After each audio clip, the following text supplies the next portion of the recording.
Hello everyone, it's Saoirse, and today we are going to talk about The Song of Achilles by Madeline Miller. This was published in 2012, and you might be wondering, how did I miss that? I am asking myself that. I'm kind of bummed that I missed it for 11 years, but I'm very glad that I found it now. My friend kept talking about it, and after a certain amount of recommendations, I finally go, okay, sure, let's do it. Because the thing is, I was really, really obsessed with Greek mythology as a kid. We had this whole year where we did this Greek mythology unit in elementary school. We studied it all year, and it started this big love for all of these stories. And I would read so many young adult and kids books for or about Greek mythology, and I got so lost in those worlds and then I put it aside for until now, I guess, because I, as an adult, I'm sorry, I'm gonna have to clear my throat so many times. As an adult, I started reading less and less fantasy and less mythology and less sci-fi too, and really just started reading a lot of pretentious literary fiction. And I thought, maybe it would be, this is the sort of thing that was only interesting to me as a kid, and now it would be like cringy as an adult. Well, boy, was I wrong. I am so happy that I finally picked this up because I passed it at the bookstore every time I went. I would see it and be like, what's this? I mean, is this real? Why is it so popular? Like, isn't that a thing we all were into when we were kids? Well, no. Turns out it still holds up.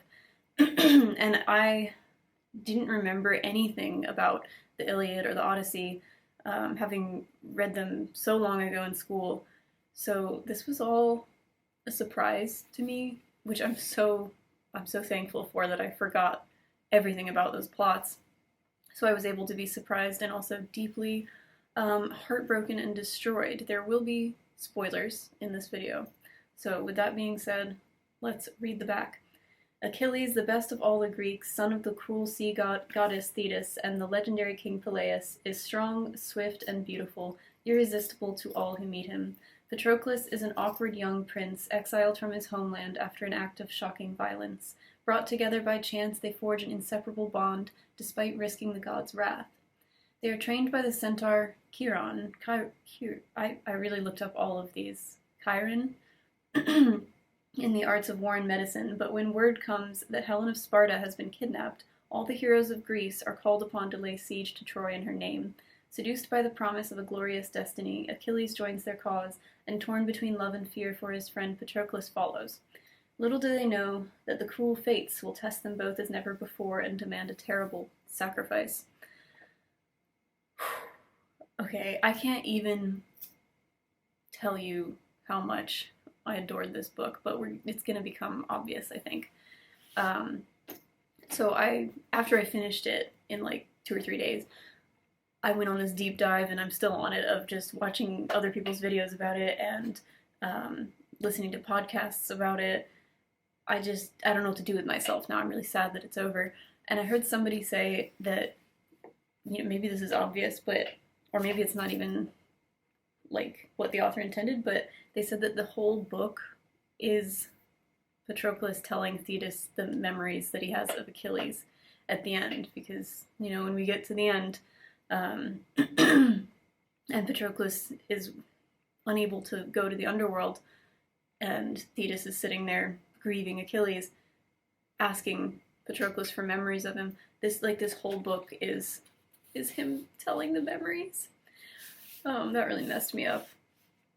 So, yeah. And I also watched a bunch of interviews with Madeline Miller, and gosh, it's just so fascinating. So one thing she talked about is that she didn't use the Achilles heel part of the myth in this book. Obviously that does not come into play, but I kept waiting for it, so I was like looking for all these references, and there's so much talk of feet and heels in this book. Like, he just keeps talking about Achilles' feet, and I mean, I guess they're beautiful feet, but I was like, maybe that's just a nod to the myth, but she didn't use it because apparently that's a later version of the myth, and it also to her seemed a bit ridiculous that that he would be so powerful and to be shot in the heel would be his undoing, and also that his mother would have dipped him in the river Styx, but like not switched hands and made sure that his heel got in there. So anyway, there's a few things to think about in this book before we get into the discussion questions and quotes. One of them is the treatment of women. So I heard Madeline Miller say that Thetis is not a villain, but more of an antagonist in the novel. And she's a difficult character for me because obviously we're so mad at her for so much of it, for trying to keep Patroclus and Achilles apart. But the origin of her story that we know is that she was an assault victim. That the gods like held her down and let Peleus have his way with her because there was a prophecy about her son ending up being more powerful than his father, and so all the gods who had previously been after her were like, whoa, we don't want a son that's more powerful than us, let's pass her off to a mortal. And so of course she doesn't want this. It was completely without her consent. It was a violent assault, and she does her time of 1 year being married to Peleus, and then she's back to the sea. And understandably now she really has, if she didn't have a thing against mortals before, now she really does. So that's her thing with Patroclus. He's immortal. He's not good enough for her son. It's probably triggering for her to see her son with a mortal. And she probably sees them as all bad because of what was done to her. So we have that part of it. But then what she does with, I don't know if I'm saying this right, Deidamia, the princess in, again, is it Skyros or Skyros? The place where Achilles goes and hides himself as a woman. The way that Thetis forces a marriage and sexual contact between them, that is so wrong. And my brain was like, I don't know what to make of this whole section of the book. So I've heard a lot of different thoughts. Some people think it was okay. Some people think it was definitely rape. That Deidamia raped both Achilles and Patroclus. I was very confused by the Patroclus part because he clearly does not want to be with Deidamia, and is like fighting against it the whole time. And then it's like, is he doing it to make her feel better? Does she have some sort of power? Like somebody said, is she like a siren? Like, what is this? But I don't know. It's like there's so much gray area. People are not just good or bad. Obviously, like that's a big thing in this book, is people are not just good or just bad. Like I felt bad for Deidamia being left without her husband and knowing her baby's going to be taken away by Thetis, who's going to raise him underwater. And at the same time, she was awful, and what she did was wrong, and what Thetis did was wrong, but she also had wrong done to her. And then Achilles obviously does a lot of things wrong and good, and it's a tough one. But yeah, treatment of women. We also have Iphigenia, Agamemnon's daughter. This was very hard to read, and in the book, it's painted as like Agamemnon is just totally heartless, and he sacrifices his daughter by telling her she's going to come marry Achilles and then murdering her so that they can go to war. And I was like, could you not, like, could you, I know it would be hard, because they mentioned it would be hard to row all the way to Troy, like it would be very exhausting to row there without using the sails, but you could have tried, like, why, whatever. Obviously this is not something that Madeline Miller made up, this is all from Homer, but yeah, that was brutal. And I'm actually watching this show on Netflix right now because I couldn't get enough of this story. It's called Troy, Fall of a City, and in that show they represent Agamemnon very differently. Like, he is completely destroyed by the sacrifice of his daughter. Like, that's what ends up making him turn into such an ass. Whereas in this book, it's like, oh, he's just always been a jerk, and we hate him. So, and then we have Helen. Helen, interestingly, I thought this was very, very well done. Looking back at it, we don't ever see her in the book. At the beginning, when Patroclus is forced to go and put his name in the ring for Helen's hand, he's like, I can't even tell which one is her because they all have veils on, so we don't see her.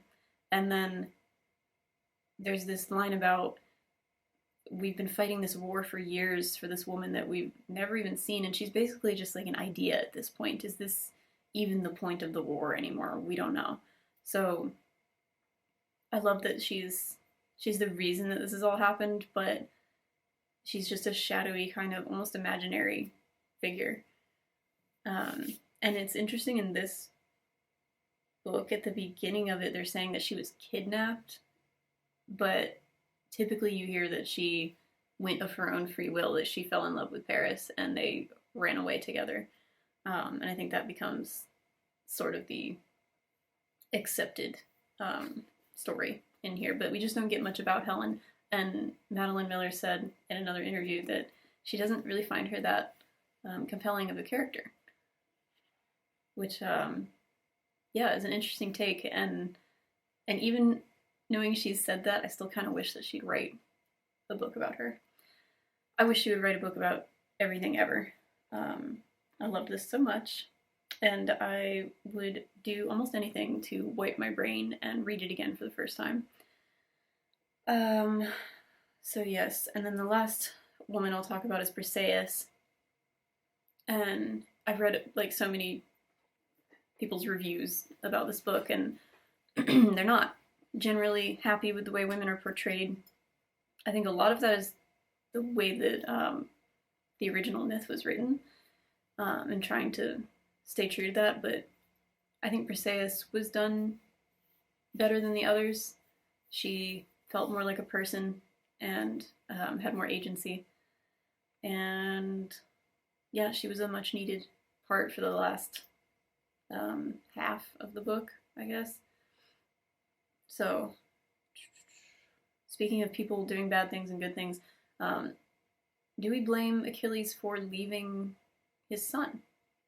Because when you think about it, his mother kind of left him after her year was up. She went back into the sea, and she did consistently visit him, but there's that sense of abandonment, and obviously same with Patroclus and being exiled.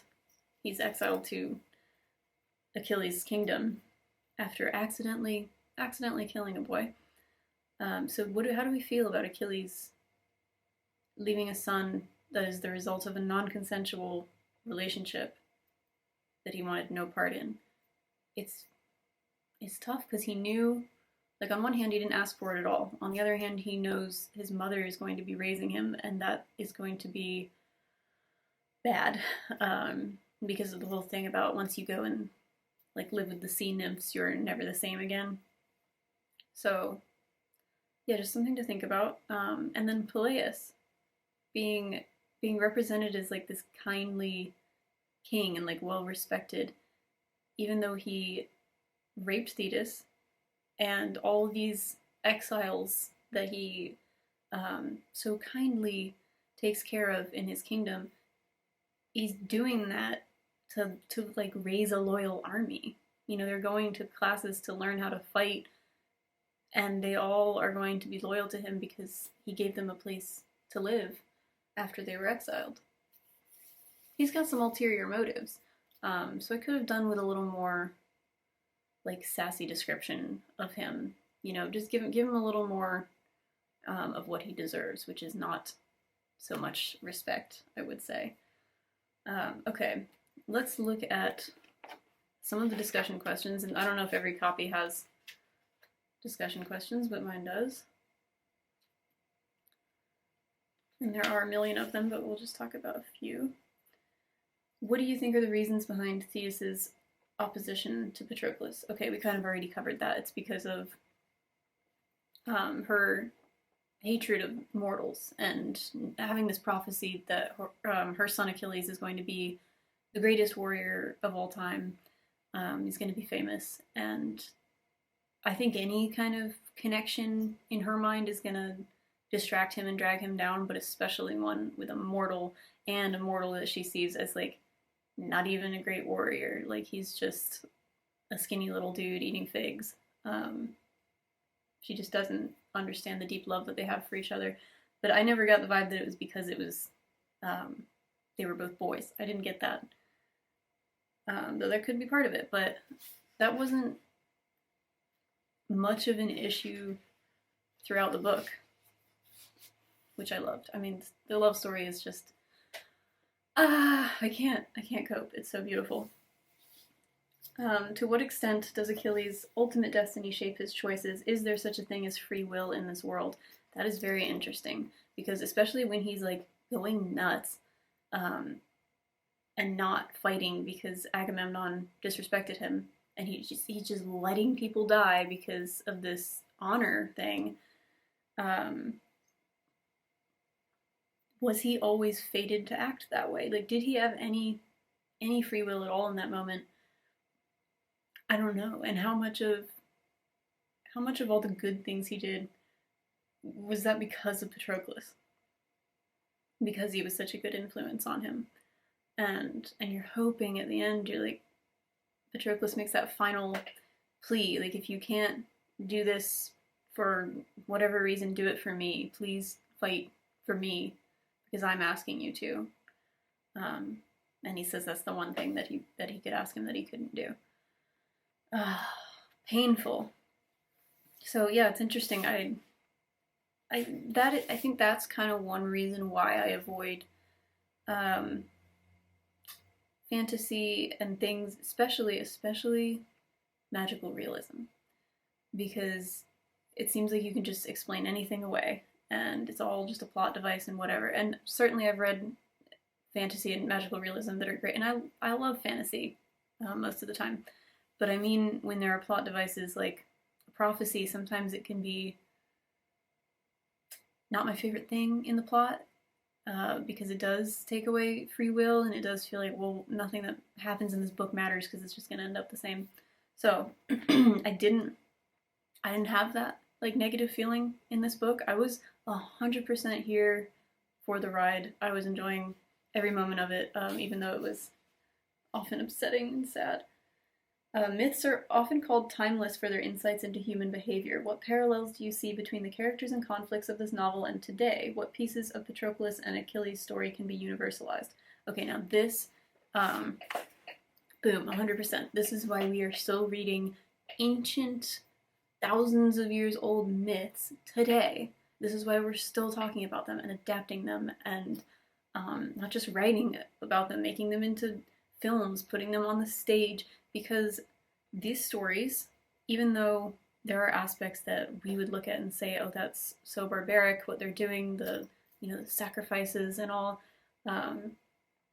and going to war for 10 years because somebody had an affair, like, that is, it sounds nuts, but the universal themes in this story, and like in the original, in the Iliad, it's grief and loss and love. Those things are never going to go away. Those are always going to be human emotions, things that will touch all of us in time. Okay, we're all going to experience grief and loss. We've probably all experienced some form of love. And that's why I didn't ever feel like, oh, this is so ridiculous. How can I possibly relate to two ancient Greek men fighting a war for some lady thousands of years ago? How could I relate to that? Well, I guess I can, because of these universal feelings that transcend time. They are just so deeply human. And, even with one of the characters being a demigod and a lot of characters being gods, the gods themselves in Greek mythology, they probably wouldn't like to hear it, but they're so damn human in their petty jealousies, and the way that they meddle in things, it's all so relatable, and I think it always will be. So yeah, obviously their deep love and commitment to each other, that's quite understandable now. Um, yeah, and the conflicts too. You know, how many people do we know, and maybe even ourselves, who get into silly fights and hold grudges that don't further anything good in our lives? They just serve to um, keep us down. As represented in the novel, what are some of Odysseus's defining qualities? Do you find him a sympathetic character? Why or why not? So Odysseus, at least as represented in this book, I really liked his characterization. I loved the way that she wrote him. He was very, like, every time there was a line that he spoke, it was obvious, oh, that Odysseus said that line.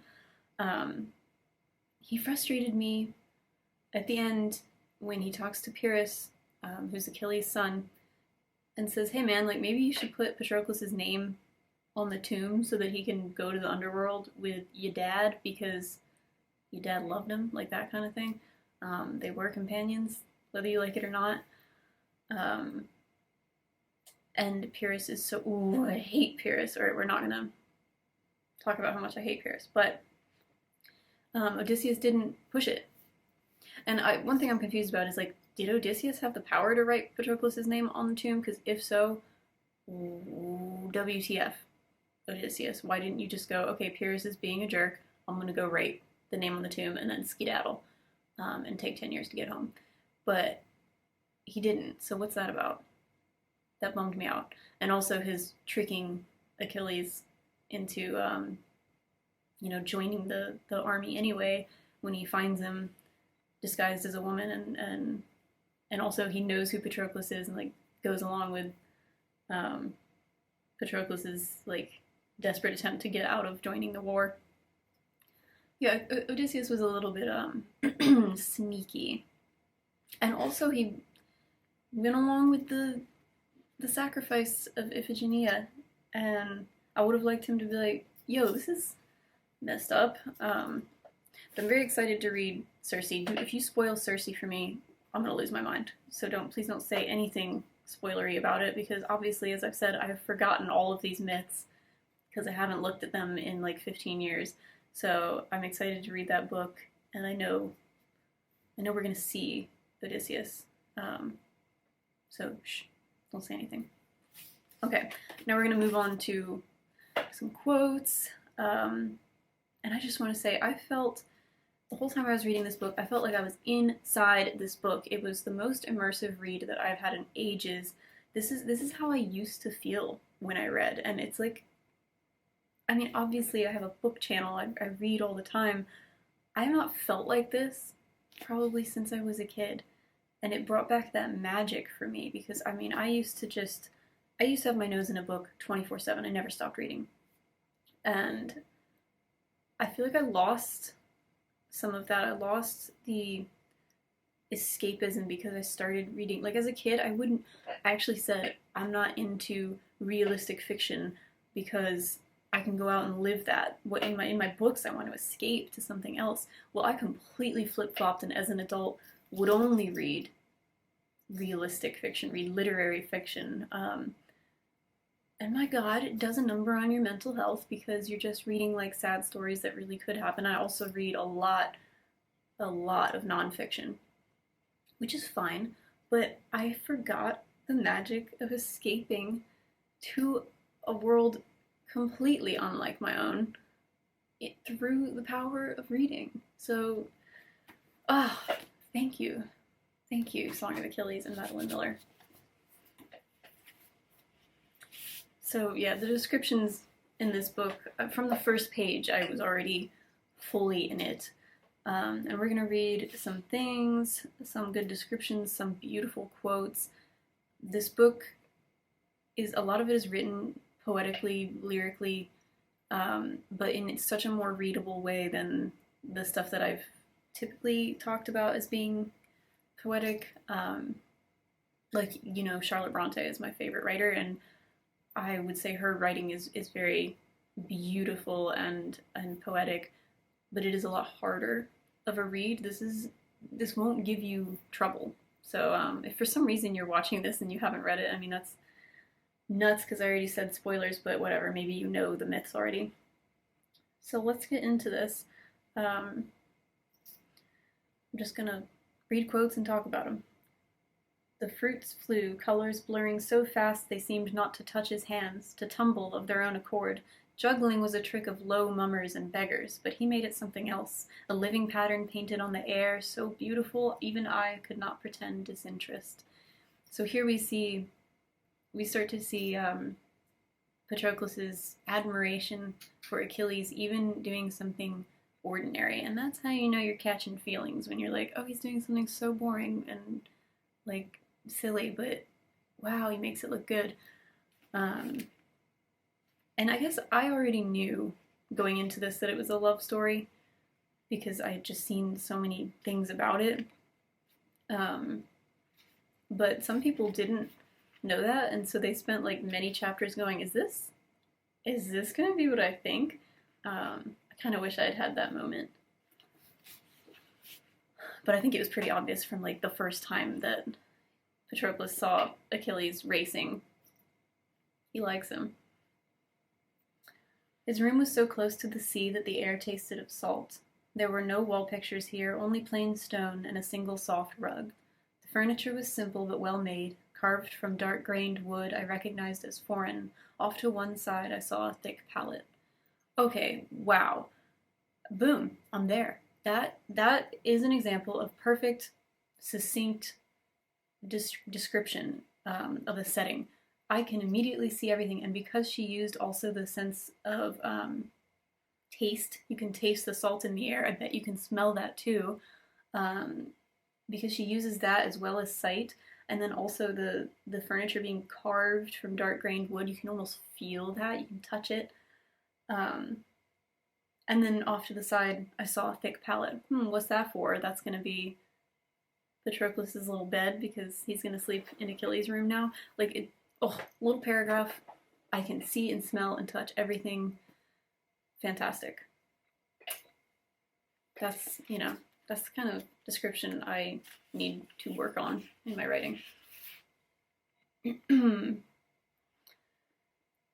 Up close, his feet looked almost unearthly, the perfectly formed pads of the toes, the tendons that flickered like lyre strings. The heels were calloused white over pink from going everywhere barefoot. His father made him rub them with oils that smelled of sandalwood and pomegranate. Feet! Told you. A lot of foot talk in here. Must be nice to have such beautiful feet. Okay, this is a gorgeous turn of phrase. So he's talking about his blossoming friendship with Achilles and how it feels very different from what he's experienced before. As we swam or played or talked, a feeling would come. It was almost like fear in the way it filled me, rising in my chest. It was almost like tears in how swiftly it came, but it was neither of those. Buoyant, where they were heavy. Bright, where they were dull. I had known contentment before, brief snatches of time in which I pursued solitary pleasure, skipping stones or dicing or dreaming, but in truth, it had been less a presence than an absence, a laying aside of dread. My father was not near, nor boys. I was not hungry, or tired, or sick. This feeling was different. I found myself grinning until my cheeks hurt, my scalp prickling, till I thought it might lift off my head. My tongue ran away from me, giddy with freedom. That is such a simple idea, and yet I had not thought of putting it that way, that this is a presence, not an absence. And it's very similar to one of my all-time favorite Charlotte Bronte quotes, which is something like, the closest that I could expect from happiness was just the negation of severe suffering, something like that. Like, not suffering is happiness, because it's the absence of suffering. So here we have that as well. He's just used to his happiness being absence. These people who bully him aren't around. His father's not around to tell him that he's crap. Instead, here it's a presence. He's being filled up with this presence of talking to and learning from Achilles and playing with him, and it's what a beautiful way I put that? Wow. Like, I'm gonna be thinking about that always, because I think often my own happiness is an absence of something, and I'm gonna be more conscious thinking about, like, how do I look at this as a presence of something that I do enjoy? Okay. The heat rose up my neck, wrapped fingers over my face, his hair fell around me, and I could smell nothing but him. The grain of his lips seemed to rest a hair's breadth from mine. Ooh, Achilles teasing him. That's before, like right before they kiss, like I think the day, not the day before, whatever, it's the page before. But it's like, oh, you know Achilles wants to kiss him, and Patroclus is just like, do it. Oh, the writing in their like intimate scenes. And may I just say, there should have been more. There should have been more. We really get like the cave scene. I would have liked more. Whatever. She was probably trying to not get this labeled as, I don't even know what you call it. Just a book where basically like it's a bunch of sex scenes with a story around them. So this is very much not that, but the few intimate scenes are absolutely gorgeous. Oh yeah, so here's where they do kiss. I shift an infinitesimal movement towards him. It is like the leap from a waterfall. I do not know until then what I am going to do. I lean forward, and our lips land clumsily on each other. They are like the fat bodies of bees, soft and round and giddy with pollen. I can taste his mouth, hot and sweet with honey from dessert. My stomach trembles, and a warm drop of pleasure spreads beneath my skin. More. The strength of my desire, the speed with which it flowers, shocks me. I flinch and startle back from him. I have a moment, only a moment, to see his face, framed in the afternoon light, with his lips slightly parted, still forming, half forming a kiss. His eyes are wide with surprise. Ooh, the talk of honey and bees, like, how beautiful. And then why does Achilles run away? Does he run away? Because we know he's into it at this point. I think we can say we know that. But do you think it's because of his mother that he runs away? Probably his mother has already said to him many times, don't be doing anything with this mortal boy. Okay. I listened and did not speak. Achilles' eyes were bright in the firelight, his face drawn sharply by the flickering shadows. I would know it in dark or disguise, I told myself. I would know it even in madness. Ugh, beautiful. And kind of like a precursor to the very famous line that we'll get to.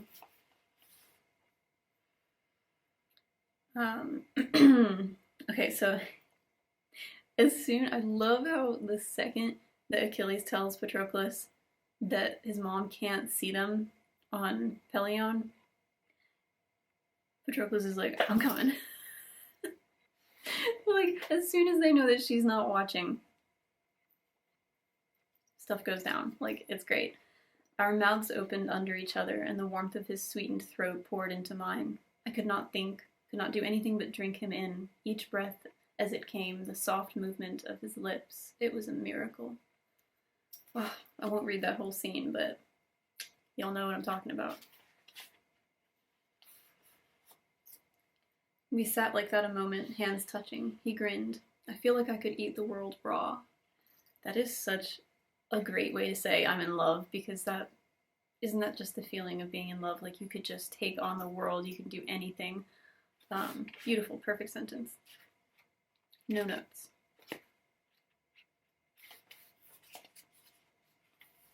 Okay, now here's the line that, like, if you look up Song of Achilles quotes, this is the one that's always everywhere. What had Deidamia thought would happen, I wondered, when she had her women dance for me? Had she really thought I would not know him? I could recognize him by touch alone, by smell. I would know him blind, by the way his breaths came and his feet struck the earth. I would know him in death, at the end of the world. It's sad because it's foreshadowing, because, yeah, at the end of the world. So before he said in darkness, like when he's stuck in limbo, and then you know it's the end of the world because they've both died. So, ow, the foreshadowing. And then there's a line, I couldn't find it, but people keep referencing it. And I remember this when Achilles says, no one's ever taken something from me. He's talking to Patroclus about, like, I think like how the boy that Patroclus accidentally killed had tried to steal his dice. And Achilles says, no one's ever taken anything from me. I think I'd be angry. And it's like, oh yeah, you would. And we're gonna see that. Both when they try to take your honor and when they take Patroclus. Okay, where are we? Things got so sad after this point, after, you know, they go to Troy, it just, like, you know that they're on a time crunch. They don't have forever. So there's this part where Patroclus is talking about the walls of Troy, and he says, later I would see those walls up close.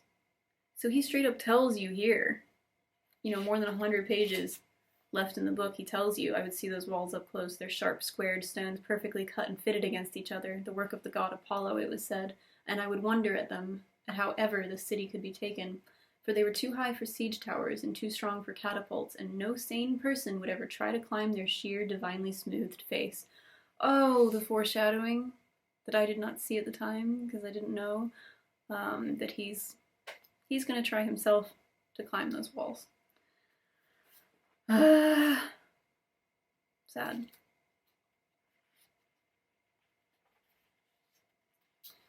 It was a strange time. Over us every second hung the terror of Achilles' destiny, while the murmurs of war among the gods grew louder. But even I could not fill each minute with fear. I have heard that men who live by a waterfall cease to hear it. In such a way did I learn to live beside the rushing torrent of his doom. The days passed, and he lived. The months passed, and I could go a whole day without looking over the precipice of his death. The miracle of a year, then two. Oh, I got goosebumps. The precipice of his death. So this is a great paragraph to encapsulate anticipatory grief, what that feels like when you know that someone you love is going to die. You know it for sure, and yet you're not going to spend every single moment of every day grieving, pre-grieving. You have to find a way to enjoy the time that you have, and that's what they're doing. And I just thought that was really, really well said. So here we get to see Briseis. She was beautiful despite her terror. Large hazel eyes set in a round face, soft chestnut hair loose around her ears, a slender girlish frame. This is Chryseis. I'm lying. As we watched, her eyes filled, dark pools that rimmed their banks, spilling down her cheeks, falling from her chin to the ground. She did not wipe them away. Her hands were tied behind her back. So I just loved that line. Her eyes filled, dark pools that brimmed their banks. Madeline Miller has this way of putting these really poetic lines in and just like making it fit with the rest of the sentence, the rest of the paragraph. It doesn't feel out of place. I think it's very much in line with the tradition that she's trying to follow, which is this kind of epic poem of the Iliad, the Odyssey. I sound like I don't know what I'm talking about because I don't, but she did talk about this in some interviews. Like she said, one of the reasons it took her 10 years to write this book was the first 5 years were writing a whole complete draft and throwing it away because it ended up being too, was it too lyrical? It was like too written in that tradition, and it sounded like Patroclus would not be narrating that way. It didn't sound natural for him. Too formal. But yeah, she just throws these lines in that work so well, and I would just love to like look over her shoulder and watch her craft one of these lines. When he speaks at last, his voice is weary and defeated. He doesn't know how to be angry with me either. We are like damp wood that won't light. Okay, this is a great way to say that they're they're so meant to be together. They're so in love with each other that they're damp wood that won't light. They literally can't get angry at each other. And so can you look at this a couple different ways? Yeah. Is this fate, or is this maybe a toxic relationship where they just let each other get away with absolutely everything? Well, mostly Patroclus letting Achilles get away with everything until the end, when it ends up killing him when he won't let him get away with his shenanigans.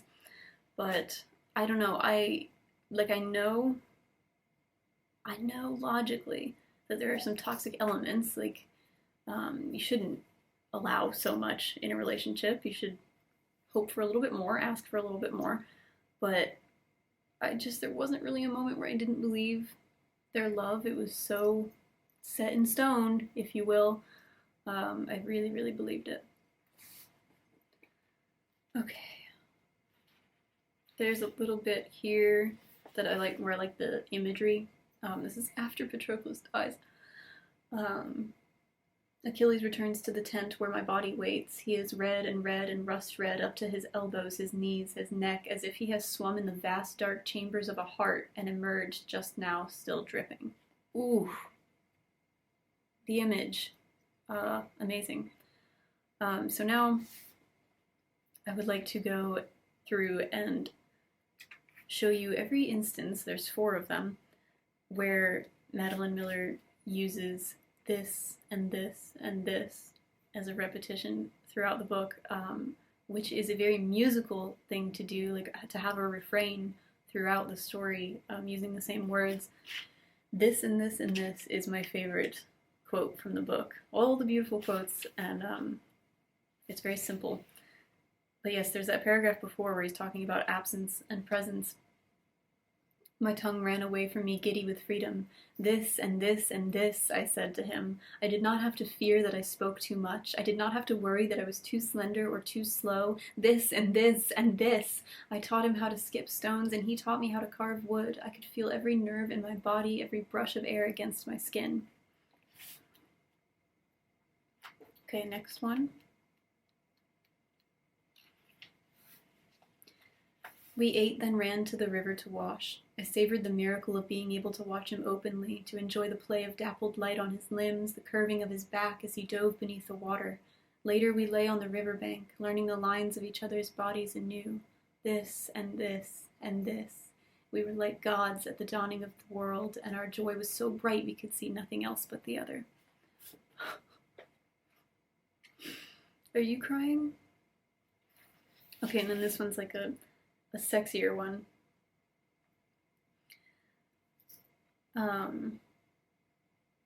He's saying, Achilles is saying, have I told you about like how much I like this about you? Things about him physically. What about this? Have I told you what I think of this just here? No, I said. This, surely then. His hand moved across the muscles of my chest, my skin warmed beneath it. Have I told you of this? That you have told me. My breath caught a little as I spoke. And what of this? His hand lingered over my hips, drew down the line of my thigh. Have I spoken of it? You have. And this? Surely I would not have forgotten this. His cat smiled. Tell me I did not. You did not. There is this too. His hand was ceaseless now. I know I have told you of this. I closed my eyes. Tell me again, I said. So not exactly the same repetition, but it was like 100%. That's related. And spicy. Okay, and then the last one. This is where I was losing it.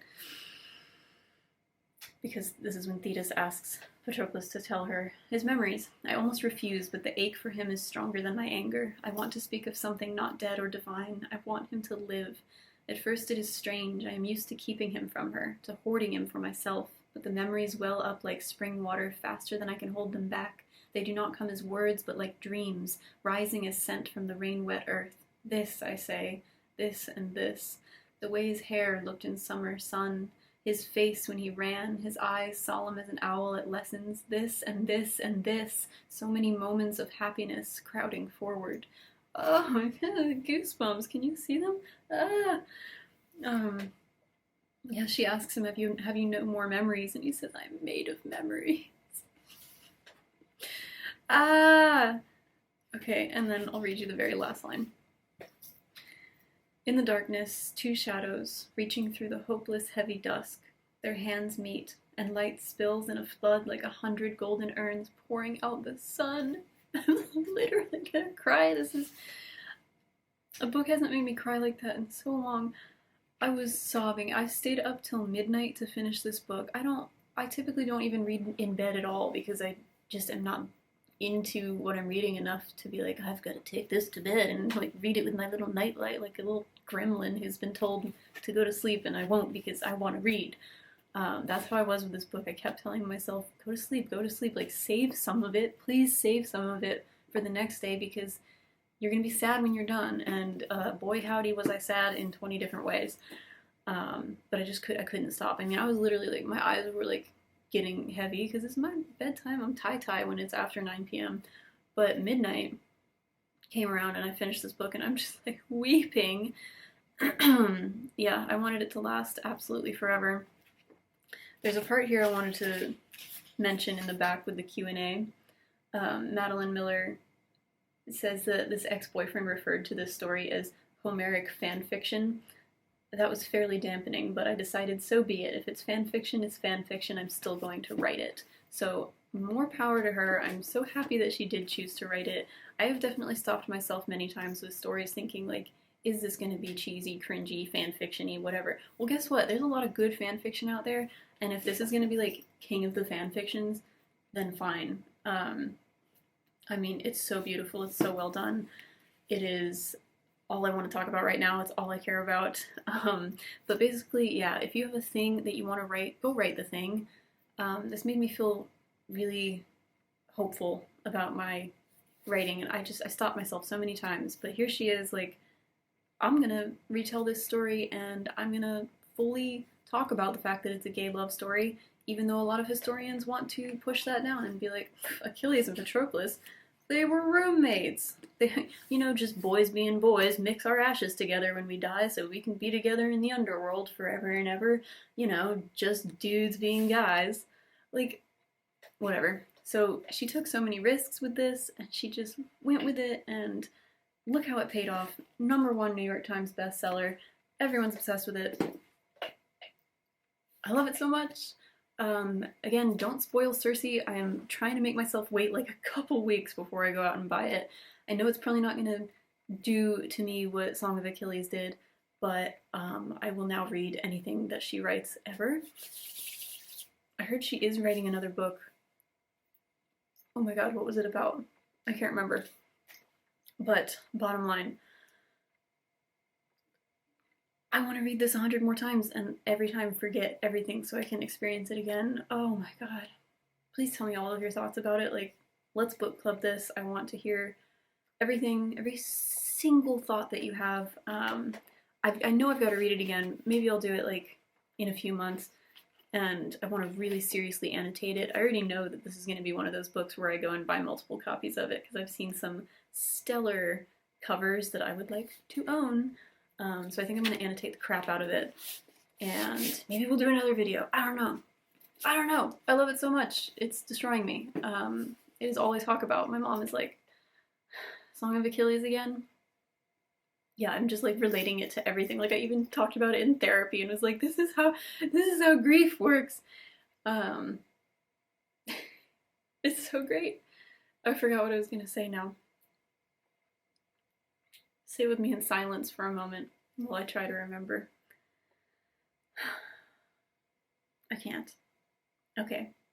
Anyway, thank you all for joining me on this journey. Until I see you next time, happy reading.